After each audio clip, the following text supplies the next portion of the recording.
estamos hoje na linha Moreira, interior de Gramado, um lugar que tem uma história relacionada com a colonização de Gramado e também muitas cascatas, pequenas cachoeiras, pelo menos 6 cachoeiras num curto espaço de cerca de 4 quilômetros de descida de rio.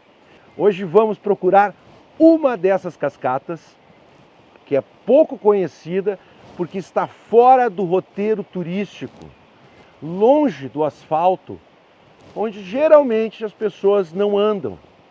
Mas com certeza vai ser um lugar legal e vai ser inédito até para mim, eu não conheço. Então vai ser uma caminhada por dentro da água, por dentro da mata, onde a gente vai fazer uma interpretação ambiental, tentar entender isso que estamos vendo e fazer uma foto analógica de um lugar bacana, de uma cascata, se a gente encontrar ela.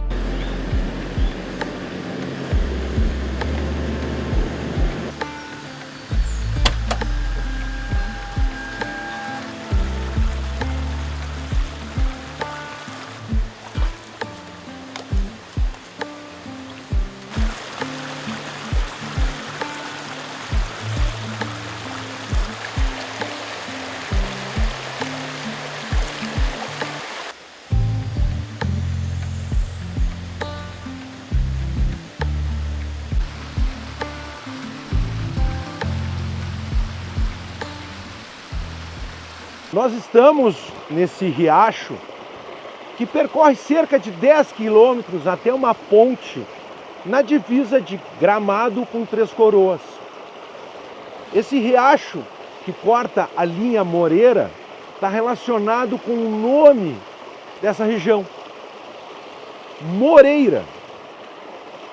Não é um sobrenome próprio, vem da palavra amoreira, porque os primeiros imigrantes que vieram para cá, imigrantes italianos, produziam amoras, mas não com o objetivo de comê-las, com a intenção de alimentar o bicho da seda, para produzir seda. A produção de bicho da seda era muito comum na Itália, onde os italianos trouxeram, quando vieram para cá, essa tradição, que hoje já não existe mais. Mas o nome, pelas peripécias linguísticas, acabou se tornando Moreira, de Amoreira para Moreira. Então, linha Moreira, no interior de Gramado. Um lugar belíssimo, que passou por intensa atividade humana, pela ação antrópica, pela retirada das árvores, pelo desmatamento, pelo ciclo das araucárias. E hoje temos uma legislação ambiental que preserva 30 metros para cada lado desse curso da água como área de preservação permanente. Com isso, a vegetação vem retomando o seu espaço, criando esses ambientes que estão em regeneração. Mas, como são áreas de difícil acesso, é possível que a gente encontre elementos nativos ancestrais.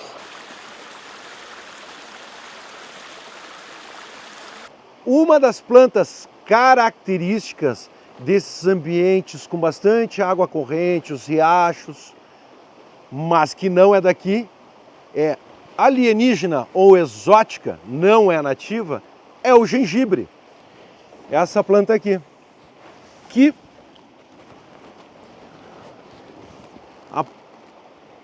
o rizoma é utilizado para fazer uma bebida muito tradicionais entre os alemães que vieram colonizar Gramado. O Spritzbier, que é uma fermentação da raiz do gengibre. Esse é o mesmo gengibre que a gente come em casa, mas ele não tem um sabor tão acentuado por questões de solo, questões edáficas. Mas é o gengibre, em quantidades absurdas. Se tornou uma planta invasora do ambiente natural e espontânea. Vai ocorrendo sem que as pessoas plantem ele. Isto é um problema ambiental, mas é uma característica ambiental também.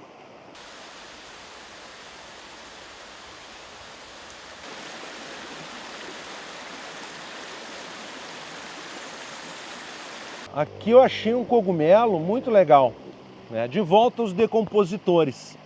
Esse cogumelo aqui tem um formato diferente.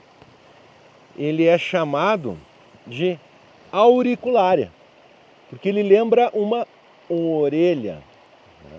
E ele tem uma textura cartilaginosa. A auriculária é muito apreciada em saladas. E é um cogumelo saboroso. A gente pode comê-lo in natura. Ele indica que essa árvore está morta. Ele é um decompositor. Ele está atacando o tronco que já não tem mais vida. É muito comum encontrarmos ele nas matas.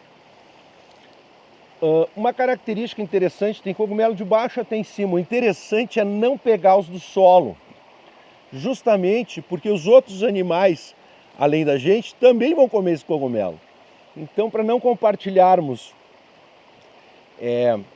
da saliva dos outros animais, eu prefiro pegar eles um pouco mais em cima. O ideal é que não fosse nem na passada da árvore, que fosse um pouco mais embaixo. Agora eu já comi. Outra coisa interessante é que tem uma taipa muito antiga, e eu sei que ela é muito antiga porque as árvores estão crescendo sobre ela. Isso é uma característica humana, presença humana. As taipas não ocorrem naturalmente na natureza. Então, sabemos que aqui havia uma divisa, ou de terras, ou de potreiros.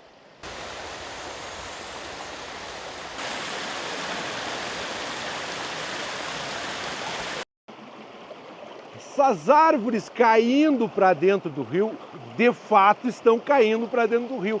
Mas elas denunciam uma característica nas matas de galeria, que é a formação do corredor verde. Isso porque as plantas elas estão buscando não a água do arroio, mas o sol. O arroio funciona como se fosse uma estrada, um bloqueio físico para que as árvores consigam crescer dentro dele. Então, com isso, ele abre uma estrada de luz acima dele. E as árvores se beneficiam dessa luz, buscando a luz. O nome desse fenômeno é fototropismo. As plantas buscam pela luz. Tropismo, a busca pela luz. E vai formando a galeria.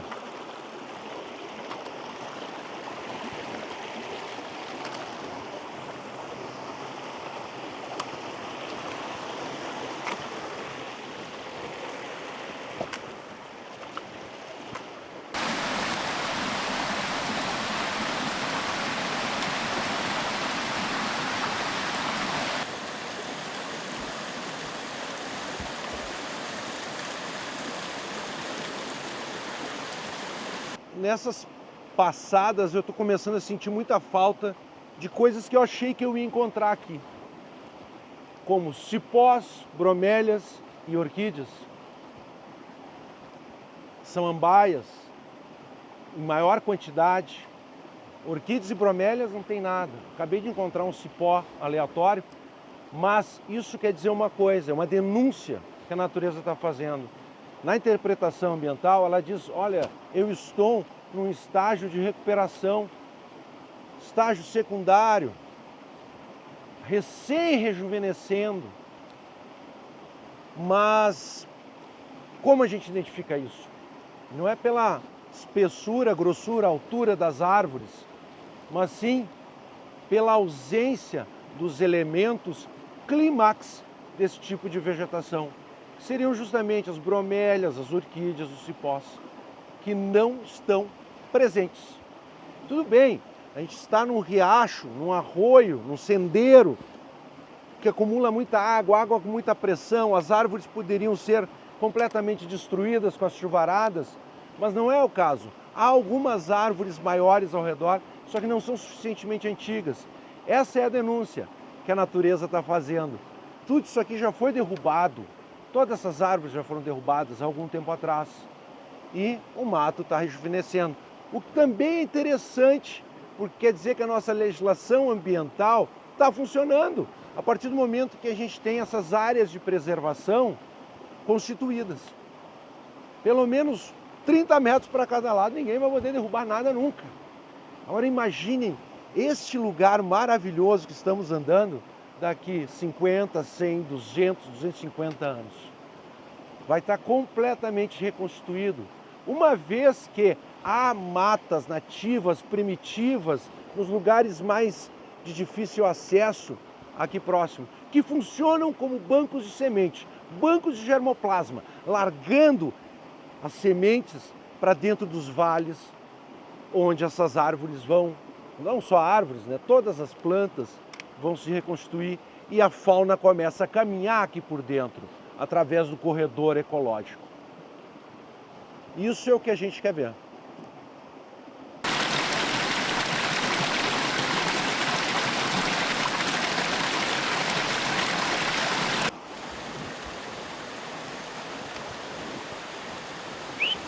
Achei! Tem uma cascata!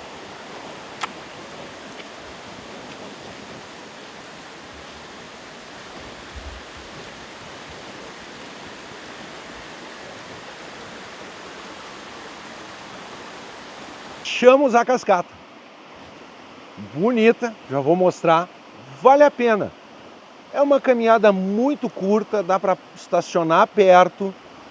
Já vimos que tem ação antrópica, já vimos que o ambiente foi completamente alterado, está em recuperação. A gente encontra elementos exóticos, elementos nativos, não é aquela mata perfeitamente preservada que todo mundo sempre busca, mas é a natureza, com toda a sua força, sua energia, tentando retomar o seu lugar e interagindo com nós, seres humanos, que deixamos os nossos pedaços por aí. Tá?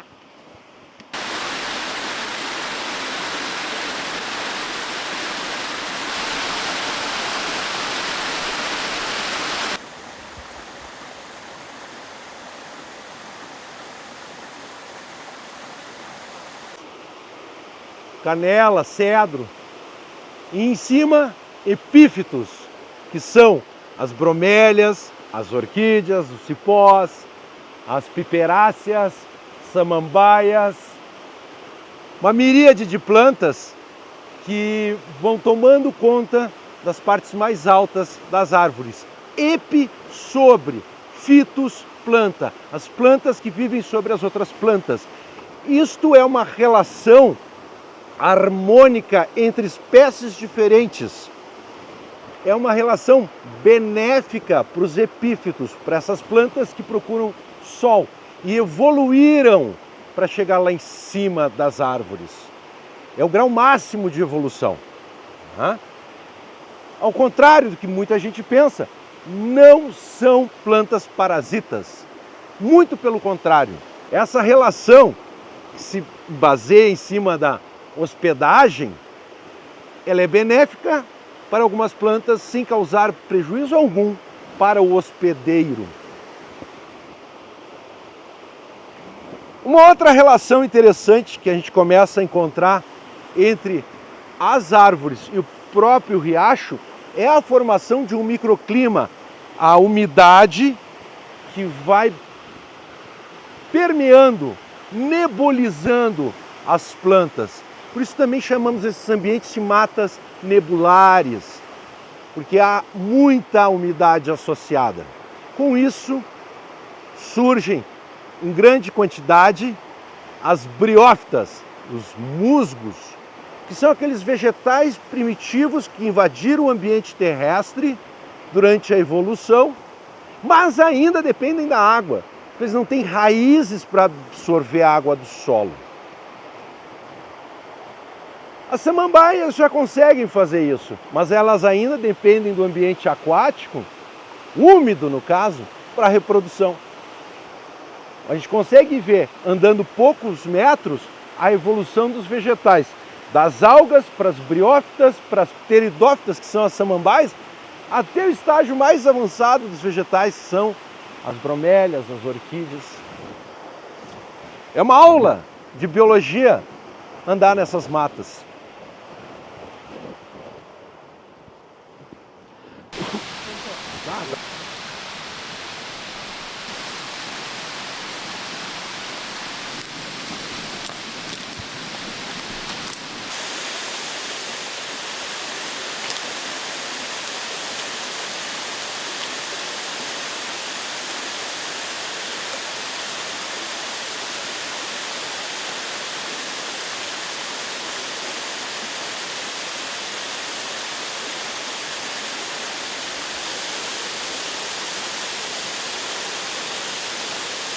Achamos as cascatas. Cascatas Gêmeas é o nome deste lugar. Lindo, maravilhoso. Agora eu vou me posicionar riacho abaixo para conseguir englobar as duas cascatas na mesma foto. Lembrando que eu vou fazer essa foto com uma Rolleiflex, uma lente fixa de 80 milímetros. É uma lente que tem um ângulo de visão mais fechado. Não é muito fácil fazer esse tipo de enquadramento. E o formato da foto tem 6 por 6 centímetros. É um formato diferente, não é panorâmico, eu não consigo trabalhar ela nem na vertical nem na horizontal. Ela é quadrada, mas vai ficar legal.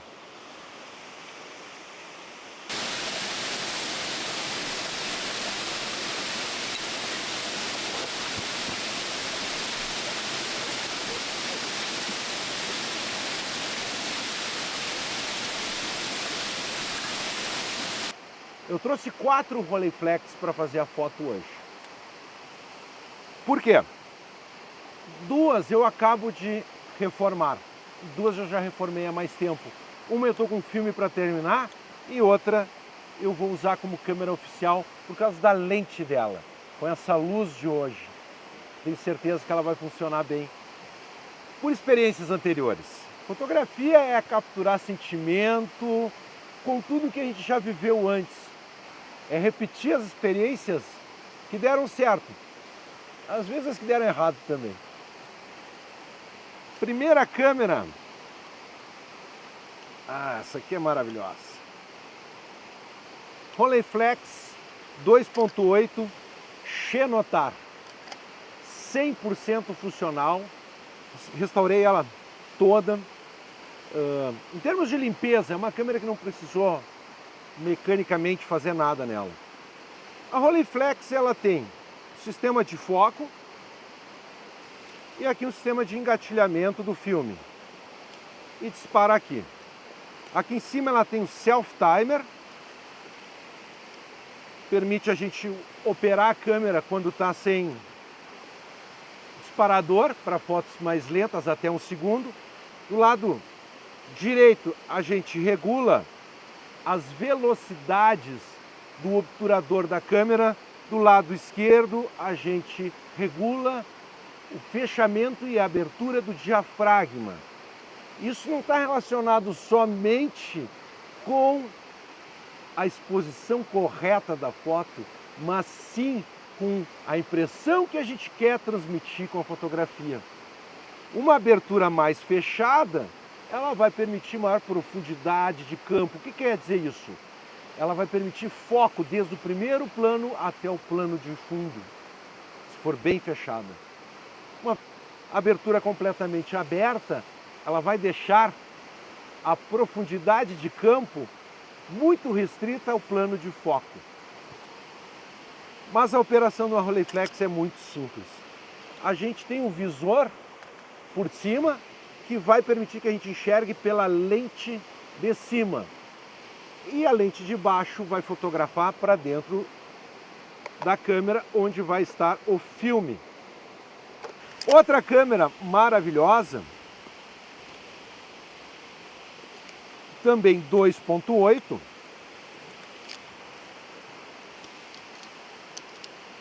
é a Planar. Mesmo sistema de funcionamento, só que muda a ótica. E a Rolleiflex é característica por isso. Ela construiu várias câmeras com óticas diferentes que vão modificar, obviamente, o resultado final. Uma outra Rolleiflex incrível, também 2.8, é a Tessar. Essa câmera aqui está muito íntegra. Aqui é um jeitinho. E a minha quarta Rolleiflex hoje recebe o nome de Rolleicorn. É um nome diferente, é uma linha diferente da Rolleiflex. E essa, excepcionalmente, ela tem uma lente 3.5. Todas elas são lentes 75mm. Mas essa lente aqui é uma Shenar, uma ótica incrível. Um acessório indispensável é a tampa de lentes, que às vezes é muito difícil conseguir para uma Rolleiflex. Mas essa aqui eu fiz impressão 3D para proteger bem a minha câmera. Com as lentes 2.8 é fundamental que a gente utilize um parasol. Se a pessoa não tem um parasol, também pode imprimir impressora 3D, mas é muito importante ter um parasol.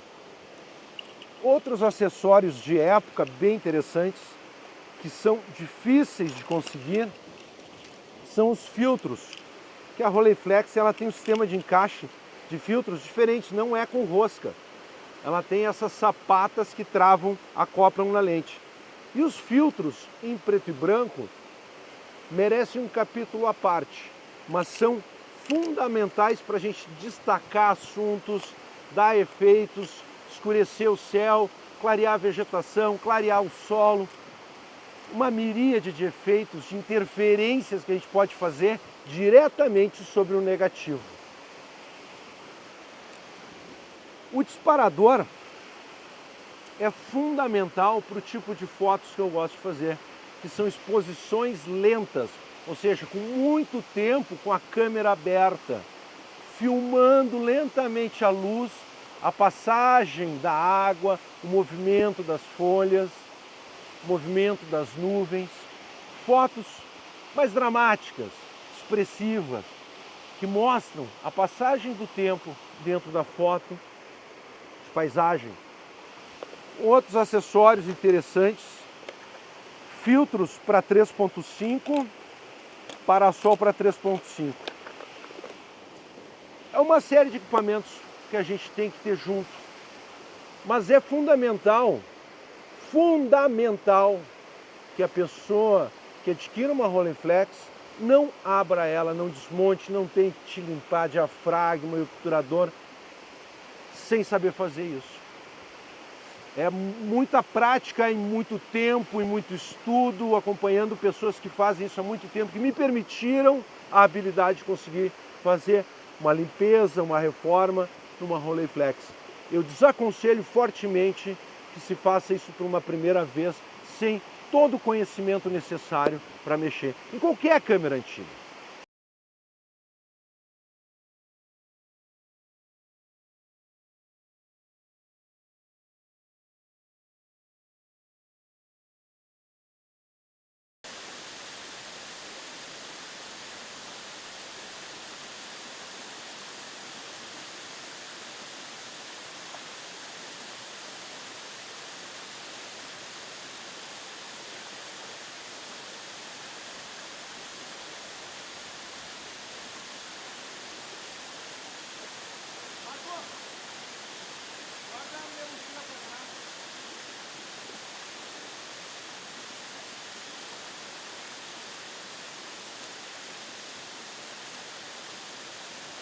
Primeiramente eu vou colocar um filme na câmera. Hoje eu vou usar um filme Wilford Delta 100. É um filme clássico, se consegue, ele está em fabricação ainda, mas caríssimo. Ao contrário de alternativas fotográficas analógicas, como o filme de raio-x, por exemplo. que eu adoro usar também.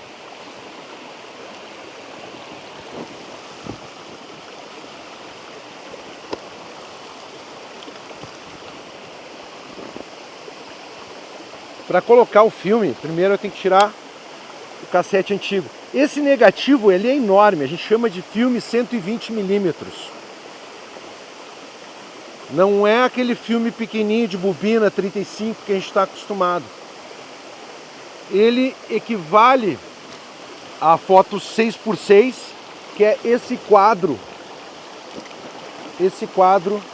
da câmera. O negativo vai cobrir ele e a foto vai ficar um quadrado 6x6 centímetros. E a gente chama esse tipo de câmera de médio formato.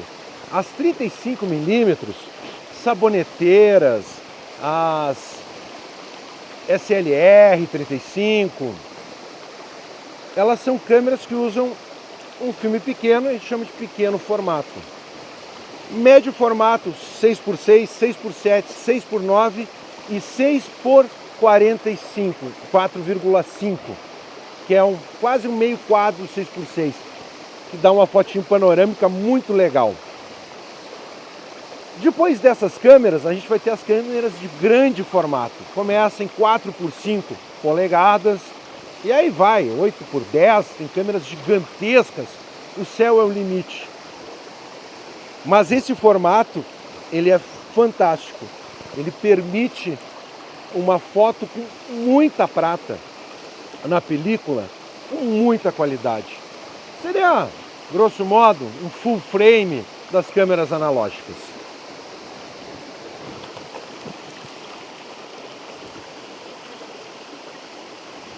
Essa câmera, ela tem uma malandragem, tá?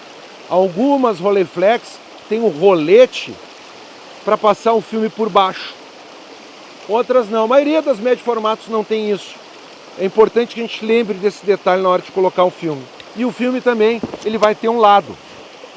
Tem um lado preto, que é onde vai estar a película, tem que ficar virada para o lado da lente. Detalhes que às vezes a gente se atrapalha, se esquece e perde um filme inteiro. E acontece com bastante frequência. Mais do que a gente imagina.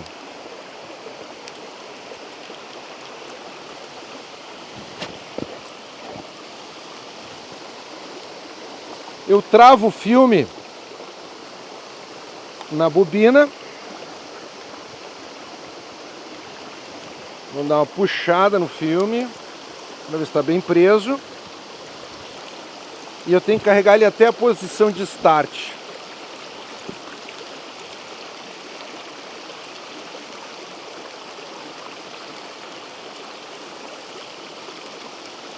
Fecho bem. Essa parte, esse cover da Rolleiflex, ele é blindado à prova de luz porque ele tem um dente que entra dentro de uma reentrância e impede que a luz entre. Mas vazamento de luz também não é incomum em outros pontos da câmera. Agora eu vou engatilhar. Travou na posição 1. Eu estou com a câmera pronta para fotografar. Abri, agora eu vou montá-la no tripé e vou fazer um enquadramento. Já mais ou menos imagino que vai dar bem direitinho o que eu quero aqui.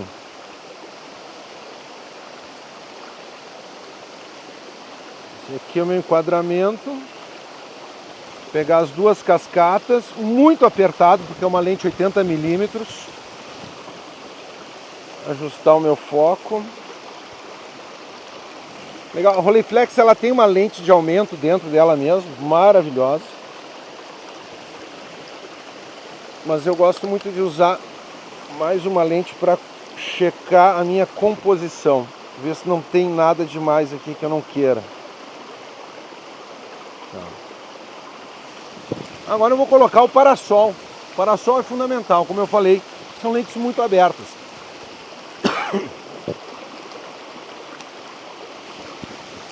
E vou adicionar o disparador.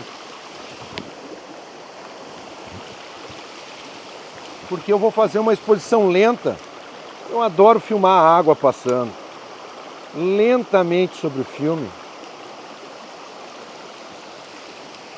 Deixa eu travar um pouco mais esse meu tripé aqui.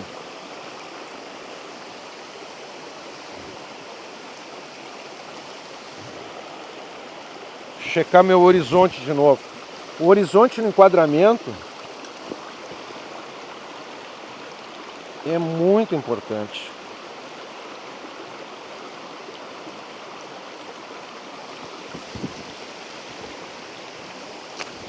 Próximo passo, eu vou fazer a fotometria utilizando o fotômetro.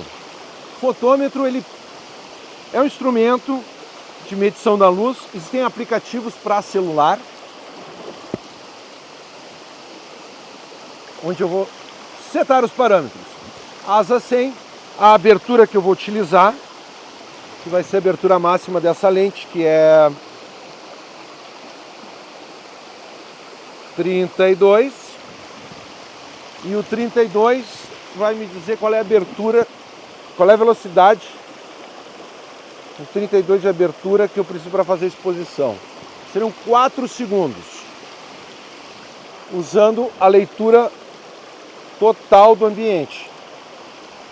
Como há zonas escuras e zonas claras, eu vou ver a diferença entre o branco da cascata, usando o zoom que tem aqui, 2 segundos no branco.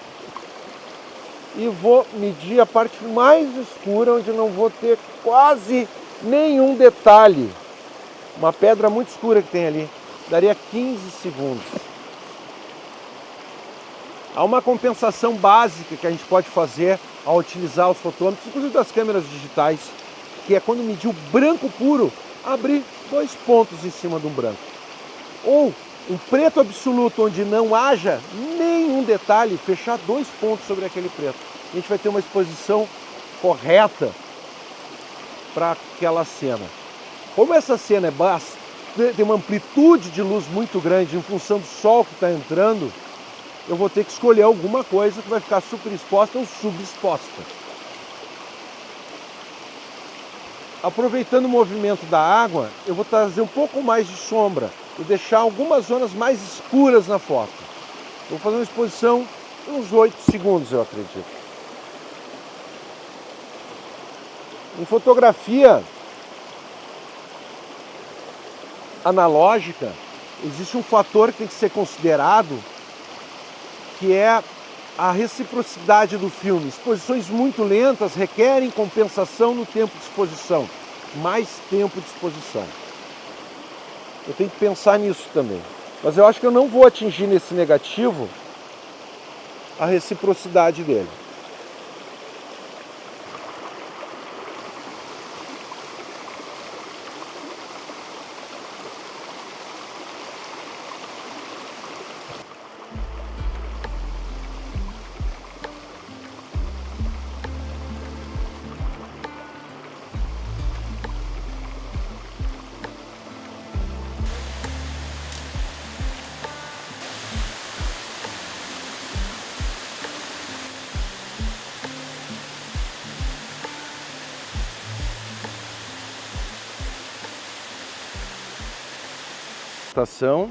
Né, as briófitas, que são os musgos, os fungos representados por esse lindo cogumelo, numa árvore morta que está sendo decomposta.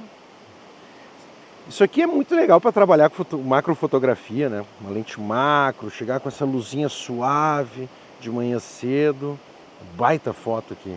Mas não é objeto de hoje, você vai ficar para depois. Um dia nós vamos fazer isso, muito legal.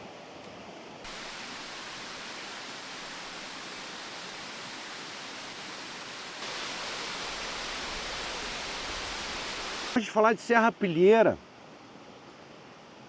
a serrapilheira acumulada é muito rasa. Tudo bem que a gente está numa trilha, mas a parte de baixo da Mata Atlântica geralmente não tem uma serrapilheira muito grande. É bem rasinha. Aqui a gente já vê, ó, as folhas decompostas, sendo decompostas.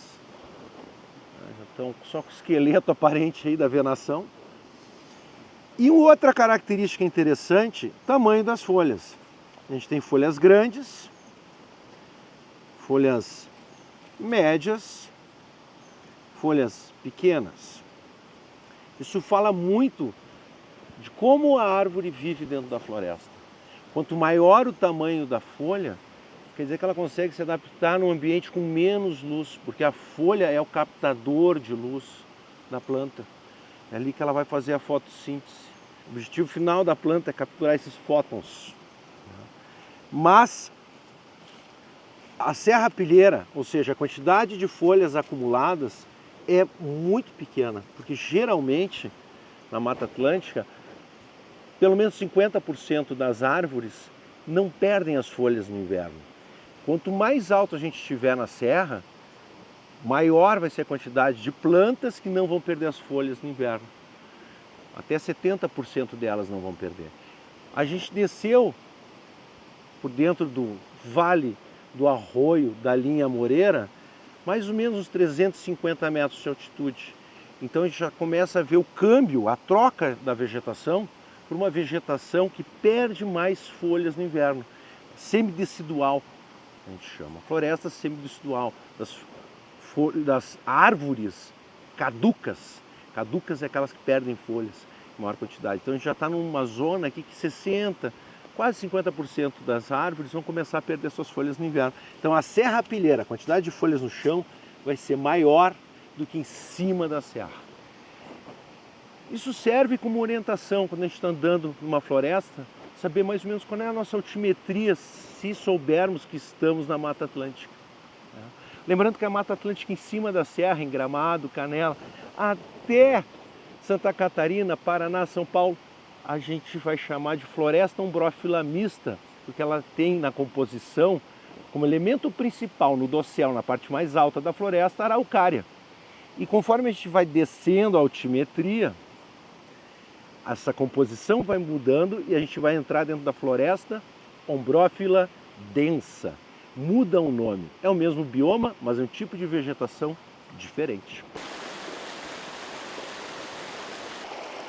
Aqui tem um amontoado de penas, com certeza um vestígio, né?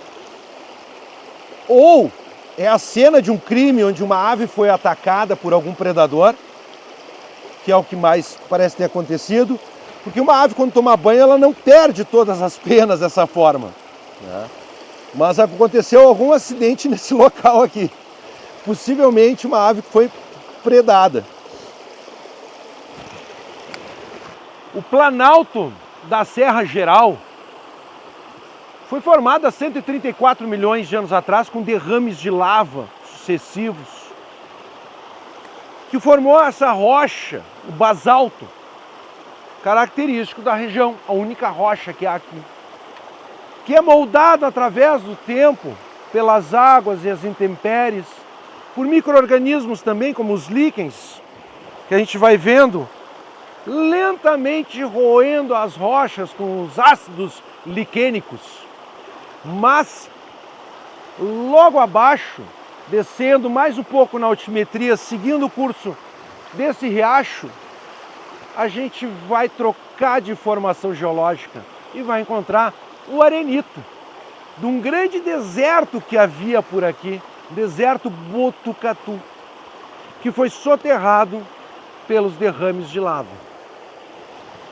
E essa rocha, que tanto caracteriza a nossa região, também imprime essa beleza, essa nuance de cores cinzas, marrons, amarelos, pretos, que vão compor a escala de cinzas na fotografia que eu estou procurando.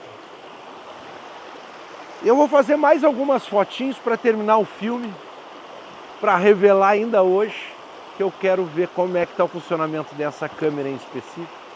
Eu quero ver o resultado desse lugar maravilhoso. Foi inusitado para mim conhecer as cascatas gêmeas. São mais, pelo menos 6 cascatas que existe descendo e subindo por esse arroio ou riacho.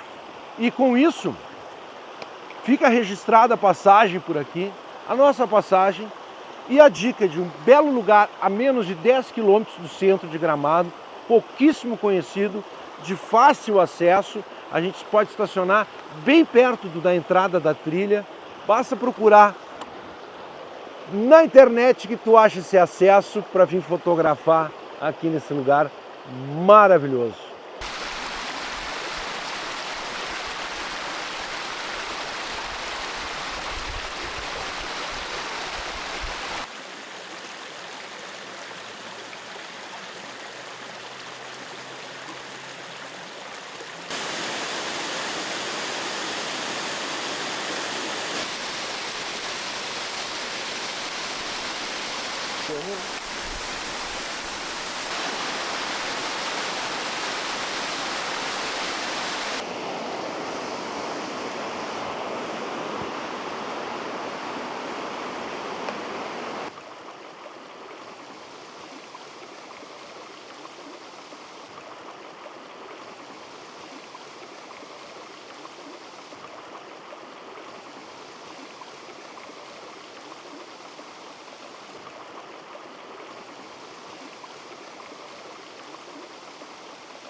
Não esquece, deixa o like, compartilha e segue. Clica lá.